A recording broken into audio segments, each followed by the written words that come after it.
Morning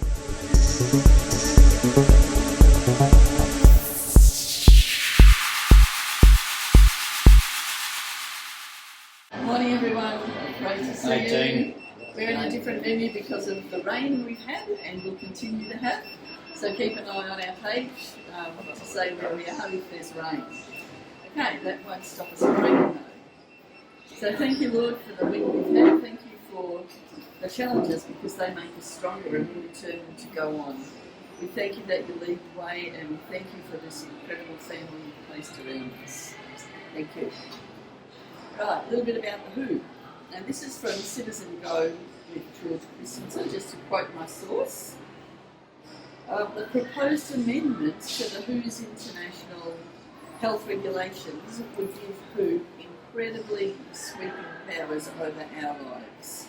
Lockdowns, masks, declaring a pandemic with no evidence. They don't need anything like that.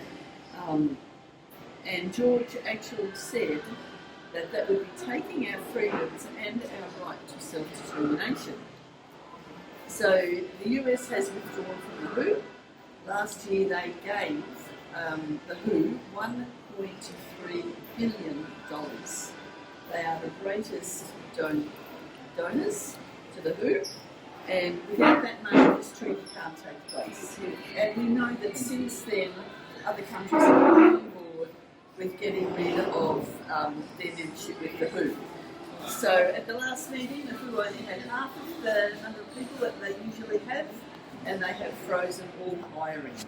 So it's looking pretty good. Kenya has backed out, Italy's on the way out, and India is considering following suit. I believe there may even be more.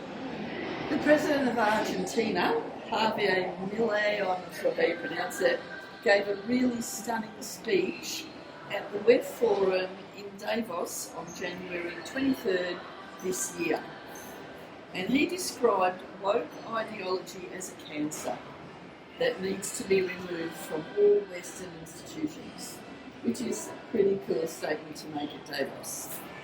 He stated that Argentina has a growing international alliance with other nations seeking freedom. He championed traditional Western values. He attacked feminism and climate change policies. So his speech reaffirmed his commitment to free market reforms and cultural conservatism, while positioning Argentina as a model for other nations to follow. Australia needs leadership like that. On Thursday, Liberal Labor passed their 8th law, taking away our free speech, and I got this information from Cairns Post, Senator Babette and George Christensen. So they did it in just a matter of days, without scrutiny, without debate, and without a single care for the consequences of the people that they are supposed to be looking after. That's us. Supposed to be. Let's face it, they don't. They are only looking after themselves. Senators were given just 1 hour to debate this most important of bills. However, we all knew it was in the pipeline. We knew it was coming. So why then did certain political people that used to be on the good side, we thought, why did they say, oh, we couldn't vote because we didn't have enough time to talk about it? They've been preaching it for 3 years and saying we cannot let this sort of law go through, and all of a sudden they decide they won't vote, which is a vote for, I'm for it, as far as I'm concerned. So Australia's political establishment has rammed through the most dangerous anti-free speech in our nation's entire history. The Senate passed this hate speech, and it includes so much. It was originally to address anti-Semitism, but there's a lot underneath it. The agenda underneath it is much greater, and it will expand to sex, sexual orientation, gender identity, intersex status, disability, and none of that has anything to do with anti-Semitism. So everyday Australians like you and me right here on video now run the risk of being criminalised just because we are expressing our unpopular political beliefs. it won't shut us up. It will not stop us. We will keep going. They've lowered the threshold of prosecution from intent to cause harm to recklessness. Now we know from another case that reckless has become a favourite word of politicians, because who says what reckless is? Which means you simply have to be reckless with your words. Who decides what's reckless? You know, it's very, very vague, very, very vague. These laws will be weaponised by activists to go after people with whom they disagree. The likes of you and me and the many, many other people rising up across our nation and the world who are standing for freedom. If you dare to say there are only two genders, which there are scientifically, you could run the risk of being accused of harming trans people and run the risk of criminalisation. If you dare suggest that some religions are more peaceful than others, you could be prosecuted for stirring up hatred. We don't do that anyway, but, you know, a lot of people do. If you dare say that unchecked migration should be stopped, you run the risk of being criminalised.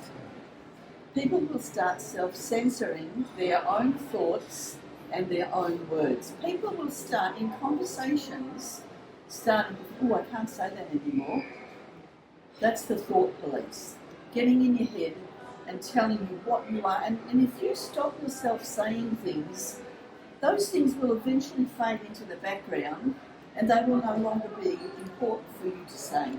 We have got to keep speaking out, whatever the consequences. We had one politician earlier in the piece who said, this is the hill we die on. And I can tell you, yes, this is the hill we are prepared to die on. I don't believe we will, but we are prepared to, and nothing is going to stop us. It was a badly written bill, rushed through quickly, and to Australia's shame, only 6 senators voted against it. Only 6. Unbelievable. And the people who didn't vote or voted for it included people who have been preaching against this for years in our own company here at Blue Water Key. These are the senators who actually care about our freedom of speech. Senator Ralph Babet, United Australian Party. Independent, Senator Gerard Rennick. Alex Antic, Liberal Party. Fatima Payman, Independent. Tammy Tyrrell, Independent. And David Pocock, Independent. We all know the names that are missing because they've been names that have been quite close to us as time has been going by. So we're just saying to everyone out there, think about this, think about what it means to you, think about what it means to your children, to your grandchildren, and to the future of Australia. We will have no part in bowing to the thought police. We will have no part in being scared of being criminalised. We will stand for freedom of speech no matter what the cost. Thank you, everyone.